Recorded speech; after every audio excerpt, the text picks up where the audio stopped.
जनसत्ता आज की टॉपिक है साझेदारी का दायरा। 1, 2, 3 स्टार्ट। वैश्विक स्तर पर तेजी से बदलती भू राजनीतिक परिस्थितियों के बीच अलग अलग देशों में आपसी सहयोग के लिए जिस स्तर पर नए समीकरण बन रहे हैं उससे साफ है कि अब पुराने ध्रुवों के विकल्प तैयार हो रहे हैं और विकसित तथा सक्षम देशों को भी अपने बेहतर भविष्य का रास्ता तैयार करना पड़ रहा है। इस संदर्भ में देखें तो भारत और ऑस्ट्रेलिया के बीच गुरुवार को जिस स्तर पर सहयोग और साझेदारी की घोषणा हुई वह मौजूदा दौर की ज़रूरतों के मद्देनज़र एक महत्वपूर्ण पहल है।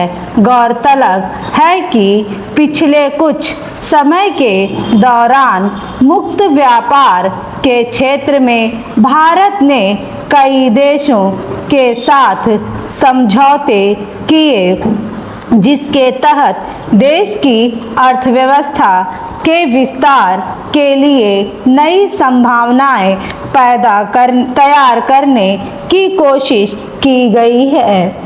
इसी क्रम में अब भारत और ऑस्ट्रेलिया के बीच रक्षा और सुरक्षा सहयोग को नई मजबूती देने जैसे कई अहम मुद्दों पर सहमति बनी है। साथ ही परमाणु ऊर्जा, समुद्री सुरक्षा, साइबर तकनीक और अंतरिक्ष तथा व्यापार के क्षेत्र में सहयोग का दायरा बढ़ाने का खाका भी पेश किया गया। इसके अलावा आतंकवाद के खिलाफ साझा लड़ाई, हिंद प्रशांत क्षेत्र में शांति और स्थिरता लाने तथा अन्य मोर्चों पर जारी तनावों के हल के लिए संवाद और कूटनीतिक प्रयास जारी रखने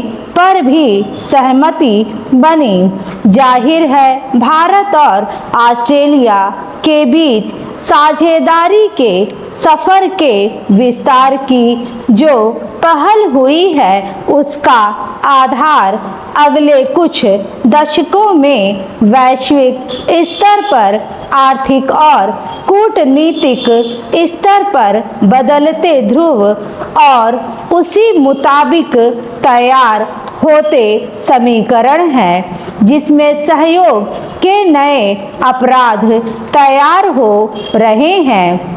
हालांकि ऑस्ट्रेलिया के साथ भारत का पहले से ही साझेदारी का लंबा सफर रहा है, लेकिन ताज़ा समझौतों में परमाणु ऊर्जा और दुर्लभ खनिजों के मामले में सहयोग के जिस मोर्चे पर ठोस समझदारी बनी है वह आने वाले वक्त में बेहद अहम साबित हो सकती है।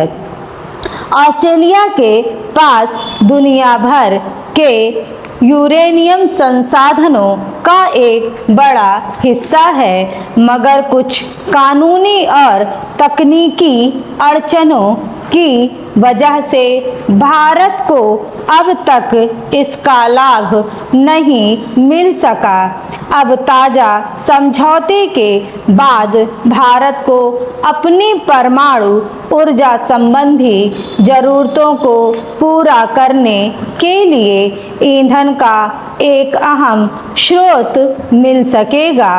हालांकि मौजूदा दौर में विश्व जिस स्तर के तनावों से गुजर रहा है उसमें यूरेनियम के उपयोग को लेकर आशंकाएं स्वाभाविक हैं, मगर इस मसले पर दोनों देशों ने यह साफ किया है कि सिर्फ शांतिपूर्ण उद्देश्यों के लिए दीर्घकालिक यूरेनियम निर्यात की अनुमति होगी और अंतर्राष्ट्रीय परमाणु ऊर्जा एजेंसी के तय सुरक्षा प्रावधानों को पूरा ध्यान रखा जाएगा।